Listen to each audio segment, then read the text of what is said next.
Everyone, Danny here with Question Bro. Today we have a very special holiday edition. This is for Halloween. We're going to be talking about some fun consumer insights, all that good stuff. But without further ado, let's go ahead and introduce our hosts. We'll start off with Crystal, and then we'll go with Dan.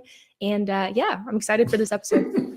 I just realized that Danny is not in the normal spot. She's normally up here in the square. Mm-hmm. It's the spooky edition. We're not we're not in our usual spots. I was like about ready to move her, and then I was like, "Oh no, we're live! Can't do it." My name's Crystal Weiss. I'm the director of marketing here at Question Pro, and Halloween is my least favorite holiday. Is it really your least favorite? What? It's so close to my birthday. Oh, makes sense. And so people always tried to smoosh them. Yeah, I just that's have my own holiday. I am that special. Crystal Day. There you go. I like it. I'm Dan Fleetwood, president of research and insights here at Question Pro. And I wouldn't say that Halloween is my least favorite holiday. It's probably somewhere in the middle. Really? Oh my goodness. I think it's my favorite holiday. Really? Out of every single one. It's just so fun because you get to dress up and like go full out and like all the creepy crawly things. As you can see, try to do a little bit of a witchy vibe today. But without further ado, let's go ahead and start this webinar. Today, let's talk about some fun topics. As fun as you can get with the consumer insights and market research. You can get really fun. Well, yeah, I was going to say, you can get come on, don't do us dirty like that. Okay, so the first thing that I really wanted to talk about is some of the trends that we've seen when it comes to Halloween. This can be, consumer trends, specifically when it comes to costumes, decorations, and candy. So first, I would like to talk about costumes. So we kind of looked up some information here about how much people are spending on Halloween costumes, and it seems like there is quite a bit of money being spent. But I would love to know your guys' thoughts on maybe any trends that you guys have seen in terms of Halloween costumes, and anyone that's watching can also pipe in as well. I mean, Dan, do you have any trends on Halloween costumes? I mean, it's one of the things I look forward to every year is Halloween costumes. No. In terms of like what people are dressing up as this year, I don't know. I mean, I think it's probably some of the standards along with some new ones. I don't think there's been a big like movie like, last year, Barbie was out. So there was a lot of Barbie costumes and things, but yeah, I don't know. I'm not sure. I always think that it's like around cultural. I think there'll be some like chaperone costumes, definitely some hot to goes. I would say it's been a music summer, not a movie summer. I agree. Right? We've got like Charlie XCX, we've got Sabrina Carpenter, chaperone, Taylor's back on the road. You're gonna get a lot of, I would say, maybe like nods to like inside jokes, right? Less movie costumes of people and more like, oh, I'm gonna be Bad Apple from the Charlie XCX song, or like I'm gonna be Brat, or I think there's definitely at least gonna be that vibe out there. And then at Target, they had like, you could be like a Target shopping cart. Like Target has its own. Target had its own Target themed Halloween costume. I do think that is something like dressing up as a worker from like Starbucks or whatever it is, like all these places. But actually, now that you mentioned the music and chaperone, so like my daughter Abby, she wanted to go as chaperone. I'm like, no one outside of your friends could know who you are. Like you walking up and down the street, like these people aren't going to know. It's not like the traditional. You'd be surprised. I know, that's true. I shouldn't be surprised, but, but it does feel like. Wait, she has the red hair, right? She has the red hair. She also. Wait, which daughter? Don't you have one daughter with curly hair, Dan? Yeah, they both have curly hair, but she had like white. She did like a kind of a test run. I don't know if I should be saying this. She might hate me but she did a test run and like like the white paint and whatever chaperone does. Yeah, so she's like, nah, I don't think I'm gonna do that. So, But to your point, Crystal, I do think that is a thing, and like less like traditional Halloween costumes and more like dressing up to something or someone that means something to you, even if people don't necessarily recognize it. Yeah. I've seen honestly, I really thought that this year was going to be around Beetlejuice because that was supposed to be the movie of the year or something like that. Everyone was hyping it up, but no, sadly, I think Beetlejuice kind of got battled out by, the trends in the music industry, which is really interesting to see. Because I don't know if it was like typical of a lot of people to dress up as like singers in the past. And I don't know if it's like a thing that's coming up more recently, but maybe it's with the rise of social media. Fair. I think there's more options now than I remember when I was a kid. Like, if you want to be something, you can just Amazon it or Google it, and you can get the costume. Fair. Like back in the day, it was very hard. You had to like, if you wanted to be someone or something out of the ordinary, you had to like make your own costume. You had to be so creative. Yeah. But that also, I think, goes to the cost of spending for Halloween going up, right? Yeah, there are more options, and so you can be more things, but they're pre-made things, right? You can find whatever you want, like online or on Amazon, and so your barrier to entry cost is like taking away the creativity but adding cost. Yeah, that makes sense. Well, we did a survey around this, right? What was around how much you're planning to spend on Halloween costumes? We asked this question to 300 people in the US, and what I'm seeing here is about a third of them said they'd spend $20. But then the next category is 100 plus. So it's either you're going to spend a little bit or you're going to spend a lot, which is interesting to me. I mean, to me, like $100 on a Halloween costume, I would say is a lot. Really? Me. Yeah, that's me. Danny, I guess it depends. Share your screen so we can see. Oh, sure. Yeah. Sorry, I might have jumped ahead, but yeah, I was going to share that later. But we're talking about, I wanted to give some reference to it, I guess. I'm not seeing that question on here, though. It's number 6. 1 second here. Actually, do you mind sharing it? I'm having some issues here. Dan. Yeah, hold on. I only go to, mine's not even going down that far. It's not? No. Oh my goodness, all of us are having technical issues. Oh, here we go. I found it. You got it? Yeah, I got it. Okay.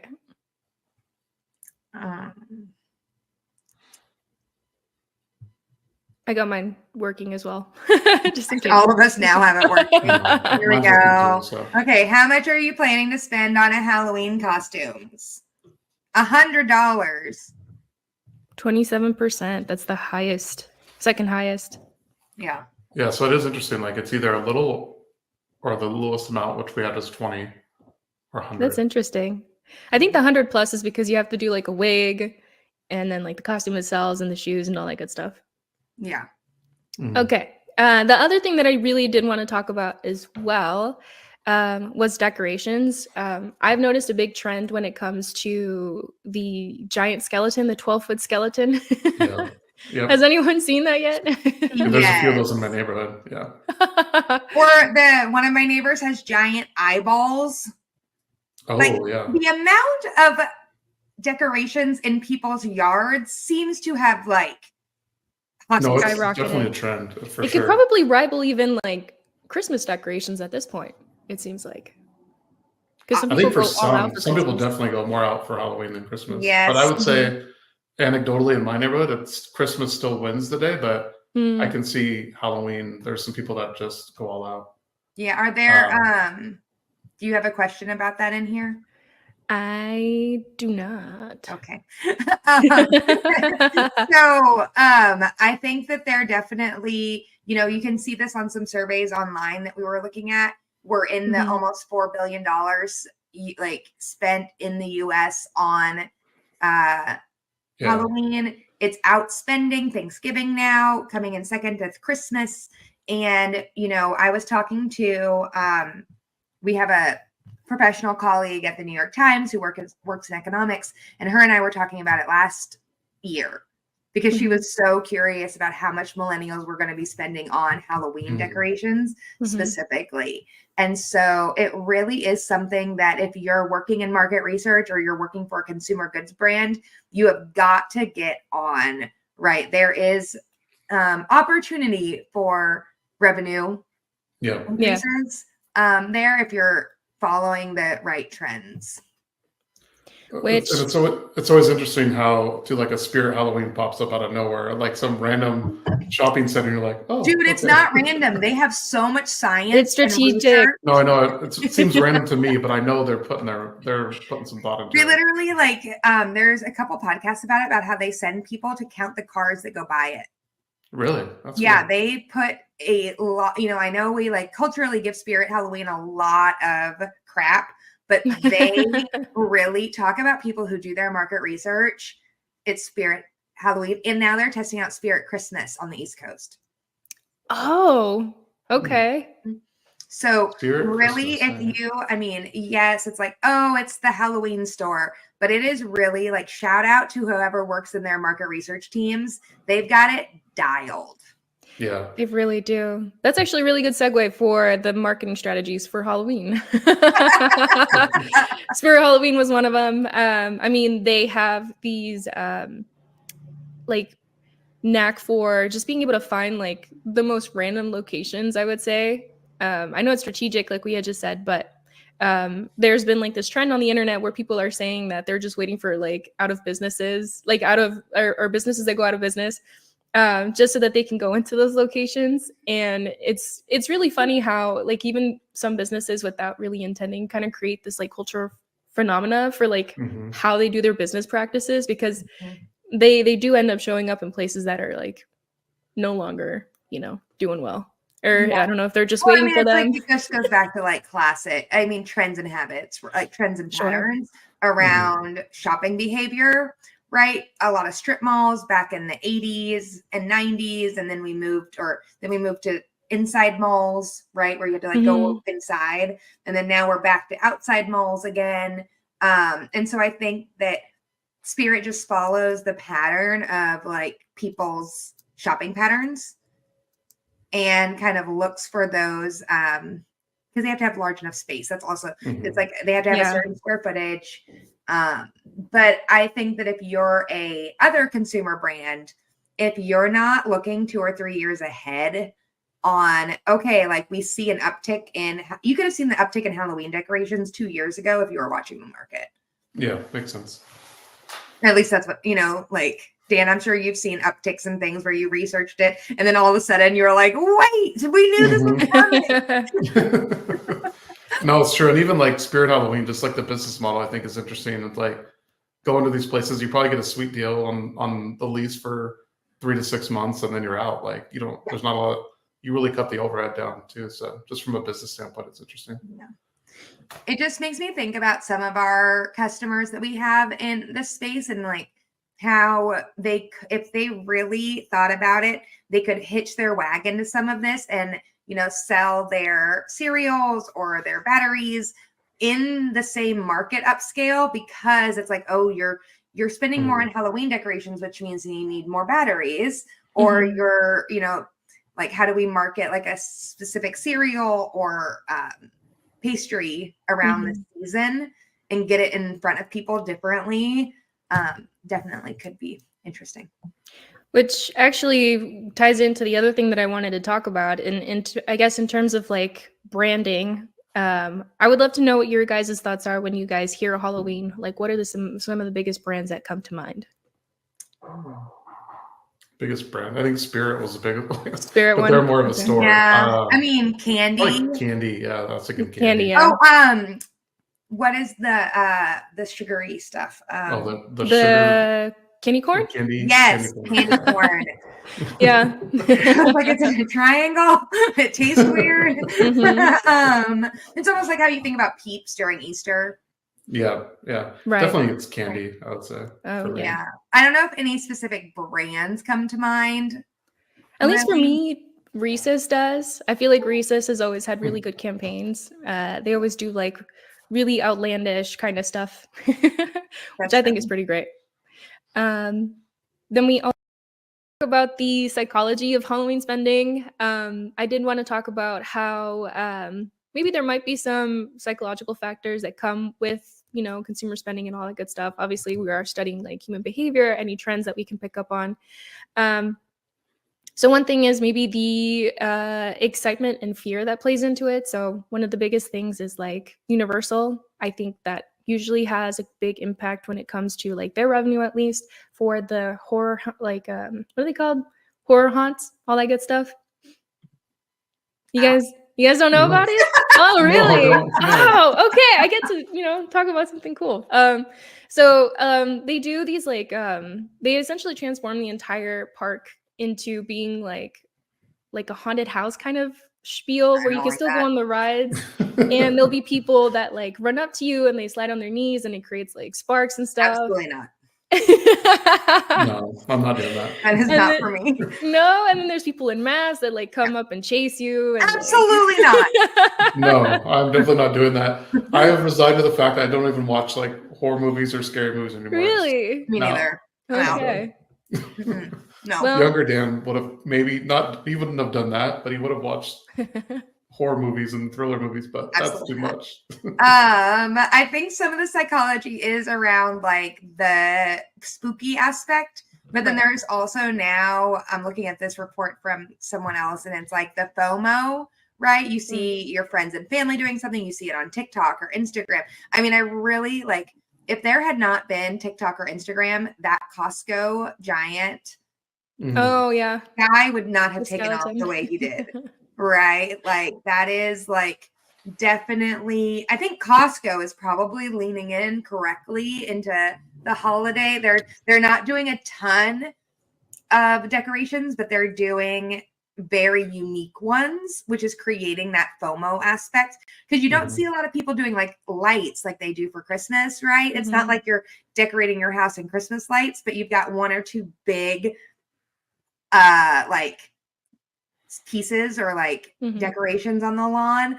I think that FOMO, or that like, oh, they've got it, so I want to do it, kind of like snowball effect kind of goes into place. And I think specifically in Texas, it is really difficult to do pumpkins here because they rot so fast. Yeah, I definitely I do. remember the first Thanksgiving or the first fall I spent here in Oregon, the pumpkins last for months. They freeze, they live forever. Yeah, they never go bad.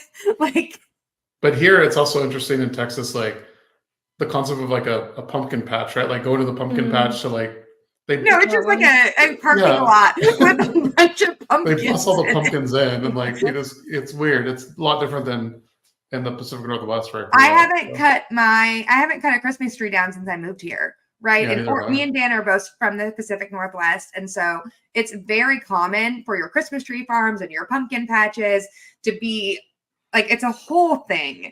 And it's like it's cozy because it's chilly and like it's so fun. Yeah. In Texas, it is not that thing, which I wonder if you can see a lean in towards decor, like yard decor, alternatives. Because of that. And then I mean, to that point, right? Like the pumpkin patch, I feel like they're trying to recreate it a lot, even here in Texas, and I'm sure it's like this other places. But even the pumpkin patch has become a lot more of an experience than it was back in the day. Like now it's you pay $30-$40 to get in, and then of course they have activities and things. But I think that is a growing aspect too. So for sure. I can figure like Knott's Berry Farm is probably doing pretty well now, especially with like the trends of social media showing off like all the great stuff that they do there now. So very cool.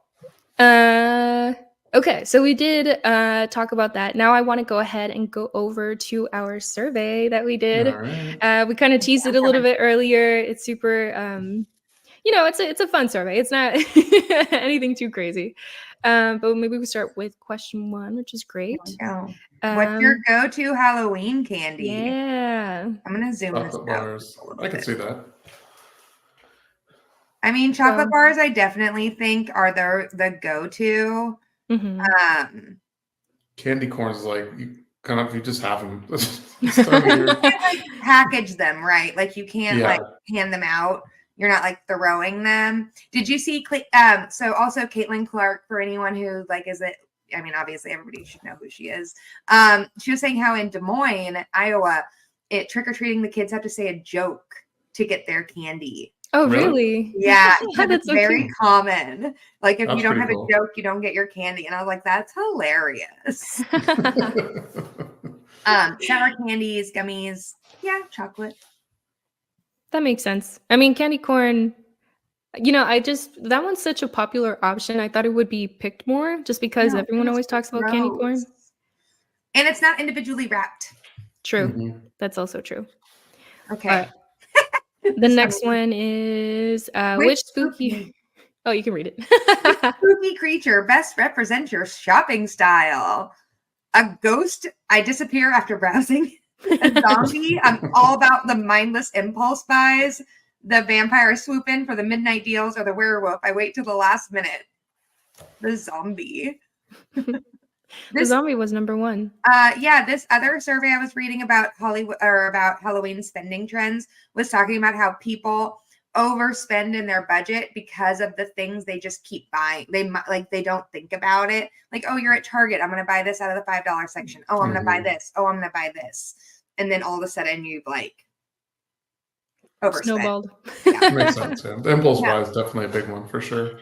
It's a little treat for your I little live in an treat. apartment complex, so I never get trick or treaters. So we're doing trunk or treat at my church, and we're making people kids walk the plank between like a shark infested waters, and we're all going to be pirates. Oh, that's adorable. That's cool. I like that. Yeah, I love that. That is something we didn't survey about, nor did this other one survey about, was the rise of trunk or treat versus traditional door-to-door trick-or-treating. And I would say, as like in someone where we grew up, it was pretty rural. There wasn't sidewalks. It was dark. There weren't always lights out. It was like trunk or treating is so much more safe. You're not walking into random people's homes. Like I had a kid like run into my house one time. I was like, "Excuse me, child." It is funny though. It's like the one day a year you go to your neighbor and ask for candy. Like yeah, or like I had a kid like open our house door one time and be like, "Hello." I mean, here in the neighborhood I live, it's crazy on Halloween. There are so many kids running around. Like it's wild. The number. Yeah, you live in like a place where Halloween like trick-or-treating thrives. Yeah. I mean, people come from all around to trick or treat. Oh, okay. Yeah, they bust them in. Did you guys ever have that one neighborhood that had like the good candy and they had like the best decorations when you were growing up? Yeah, it was on the other side of town. My mom would not take me. Oh no. Like, no, we're not doing that for candy. We had one where it was like several blocks. And like the roads were closed down and they had like their own kind of version of like the same thing that happened at Universal where we had like random people like chasing around with like fake chainsaws and things like that. No, I don't need that. Which is terrifying as a child, but you know. Okay, what's your biggest overpaying for something? I feel like that's like 100% the Halloween vibe. You're gonna overpay for something because it is so niche and you need it in that moment if you're behind. Yeah. Especially if you're going back to Costco. Like if you're at Costco and you see something, you have to buy it right then. Otherwise, if you go back, it's not going to be there. Yeah. Like the skeleton. Yeah. It's ridiculous to me because that skeleton is like around $200 some odd and it was sold out in multiple places. Yeah. Where do you store it? That's what I want to know too. Big, you store it in a big old house like Dan has. But even then, like these people have got to be like getting storage units or something because it's the amount of decorations. I'm sure storage units are on the rise too. Yeah, there's a economics episode I listened to about it because millennials have smaller home, like apartments and homes. We use storage units as like a garage, and so storage units have become more like weekly accessible. So like you're using it to store your kayaks, your paddle boards, like oh, that's interesting. Huh. You're using it for things that are not like that you're actually using.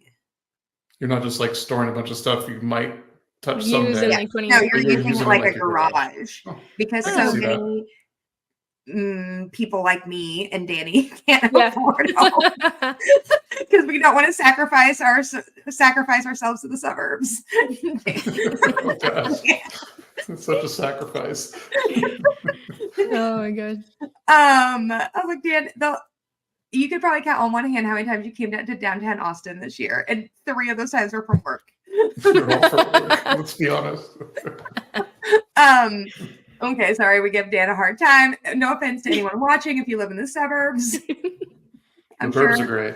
The burbs I'm are sure great. it's lovely for you guys. Okay. Which Halloween character best represents your reaction to holiday ads? Mindlessly scroll past them. I suck of every deal.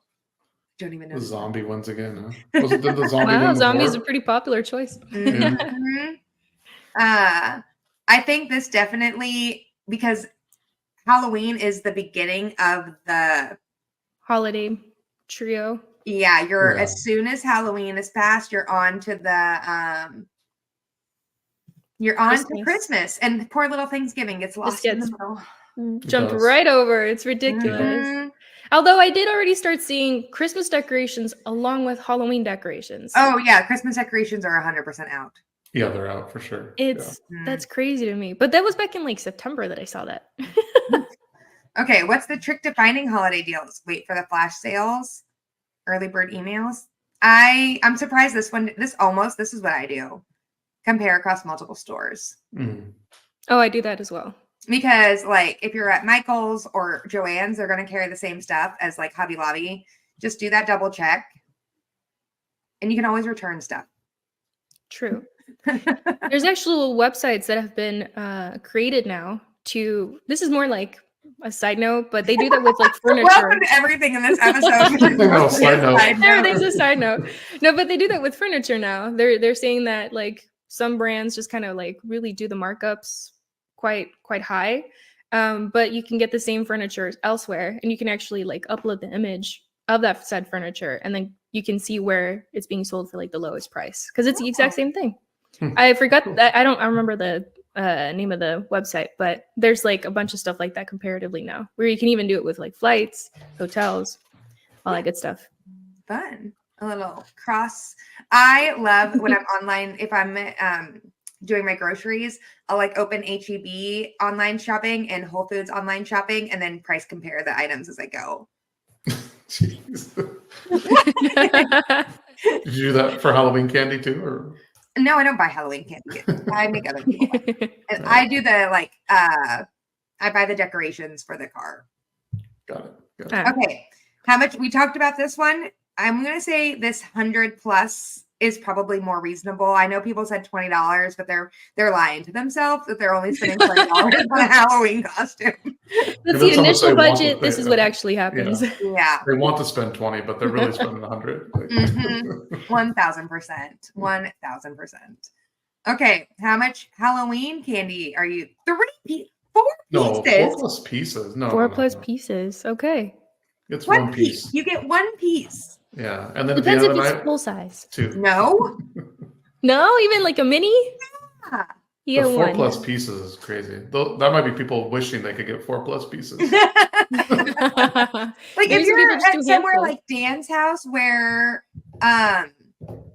you have tons of trick-or-treaters, I'm assuming, like you're gonna like knock Dan dry. Yeah.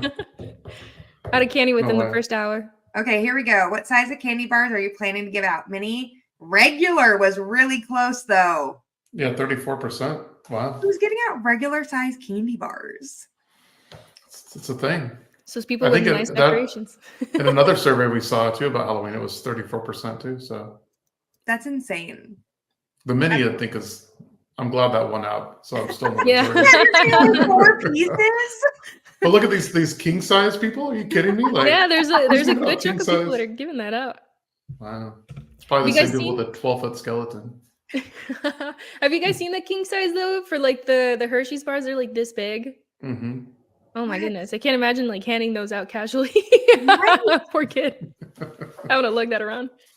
It's like gonna weigh their basket down. Okay, do you like to give out non-traditional candy? No. So what would not, like gummies, Jolly Ranchers? Wacky Toothbrush, tacky. toothpaste. Maybe you know? like granola bars or like, you know, like fruit Toothbrushes. leathers. Yeah. There was Yeah. a dentist on my block. Yeah. Some people give out Honestly. like those little like toys, you know? Like Oh just, yeah, they give toys instead. yeah. But give out candy, people. Let's go. You know? Business cards to children. No. Yeah, right. What influences your Halloween costume? Personal creativity and DIY ideas. Oh, see, maybe it is I like coming that. back. The I like DIY that. might be coming back. But I'd current say pop so. culture trends is only 19%. That's interesting. Yeah. I thought that'd be higher Yeah. when I was making this. Yeah. I didn't Um, think people would be this creative. I'm not gonna lie to you. I mean, there's been like this is also another side note where I feel like cosplay has become very much so mainstream accepted now Mhm. than it has been in the past. So I think a lot of people, whether they want to do it for a Halloween costume or maybe for Thanksgiving or what have you, any kind of like costumes that they want to make for it. Now there's plenty of DIY Wait, tutorials. who's wearing costumes for Thanksgiving? I have follow-up questions. Yeah, really? I don't know, like a turkey thing if you want to like surprise your kids, or like a Santa costume, or like, Okay. you know, It's like, wait. some people might just be more into the spirit of Thanksgiving. I don't know. Yeah, I mean, cosplay itself, there's also more accessible things for it, so you can create your own costumes more. But I think Mhm. it goes back to Dan's point where people are like they want to be what they see out there, but that's why I thought pop culture trends would be higher. Yeah. But maybe they're not. People aren't putting them in their like own creativity bucket for pop culture trends.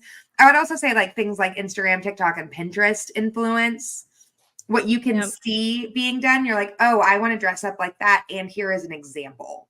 Mm-hmm. 1 year I went as this girl emoji in your Oh. phone. Like when she only had the pink shirt and the short blonde hair, and I was just like this person, and I would hold up the phone and be like, I'm this person. I love that. That's awesome. She's such a weird emoji. Just She's just there. She's just yeah. a girl. Or this one. Well, I Yeah. wanted to ask, what is your guys' most intricate costumes, if you guys have done any? Intricate? Yeah. Like something that was like a lot of pieces, maybe a wig, you know, all that good stuff. No? No. Again, as reiterated at the beginning of this, Halloween Not is a fan. my favorite. Fair enough. Okay. I was like a Where's Waldo one time. Mm. I was the emoji one time. I don't think I've ever bought a costume. Oh, I think really? only one. I think it was a pirate. Oh, But that was pirate. like back like 10 years ago, probably. Yeah. But now I just kind of try to throw something together if I can. I mean, you're hanging out with the girls. I know. Did But you now wait, Dan? they're Have old you ever enough done where a family costume, including the dog? Ah. we've done something. So Maddie was Corella a couple years ago. Hmm. And then she wanted us to be Dalmatians, but we just bought like I'm a Dalmatian shirts. So this year, like Maddie was going to come with us, but then she's going with her friends now for trick or treating. But Oh no, that's she wanted. I know it's all right, but she wanted to be. She was going to be a minion, and then she Hmm. wanted me to be Gru, and then Sarah to be someone else. I forget who. we've done that. Yeah. I forget. I did buy a costume one time. I was the progressive lady. Oh my that's goodness. cool. I had the apron and like the little gun that's like Yeah, that's cool. I I was like the that. progressive lady one time. Flo. Oh, I love that. Fantastic. Danny, Okay. what's your most complex Oh. outfit? I've had some pretty complex ones just because I've kind of mixed it in with cosplay, like I had mentioned. I have done one of the daughters from Resident Evil, which is a horror video game. I've also done Baby Doll from Sucker Punch.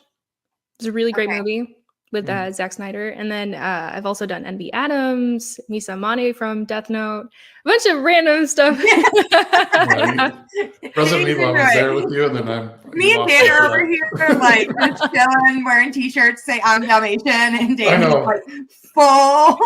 Full get up. I had a wig. I've had like a bunch of other pieces along with it. It's great. It's fun for me. Sorry to disappoint, but It's all right. Okay, so that was a fun little quiz that we had there. And then now I guess, now that we've kind of talked about all of this good stuff, now we could talk about maybe a smidge on how we can leverage these consumer insights for Halloween for anyone that maybe their businesses are tied into this. Any last stage advice, maybe targeted marketing, product placements, social media, all that good stuff. I would just say like what Crystal mentioned, like try to pick up on the trends early and do some research around it. You can easily do a survey like we did and try to pick up these trends, and then you can leverage, or change your product or come up with a Halloween specific product for it. So there's definitely a lot of white space out there, I'd say. Yeah. And people are going to spend more if they like want to. Like people are not budgeting for Halloween. If they see something cool, they'll go for it. So try and find that like pun or that like kind of niche for it. And then you can really, I would say, like dive into or partner with someone, right? Find a local, I don't know. There's one in Georgetown, I think, like Scare House, right? Where you like, it's always on the morning news here in Austin. Like partner with someone, see if they're doing a vendor fair, see if you could be a sponsor of their makeup, if you're a makeup brand, or, if you're a costume designer or something. Like find ways to partner with people who are already leveraging Halloween well. Yeah. Yeah.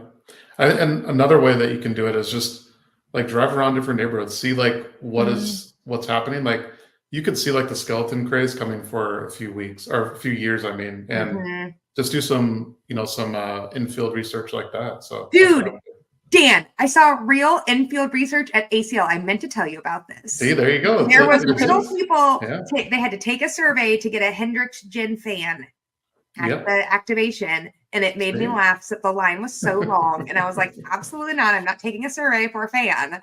Come on, I'm going to bypass this line and buy a cocktail. But in-field research, it's what's old is new again. And now we have little gifts that come along with it, which is nice.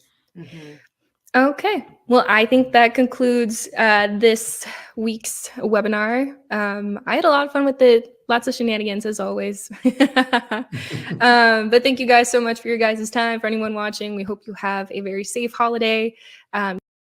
Hope you guys have a great day. And let us know what survey you want us to run. We run surveys all the time. If you have a survey idea that you want us to do on a webinar, drop it in the comments section. We'll do it. Yes.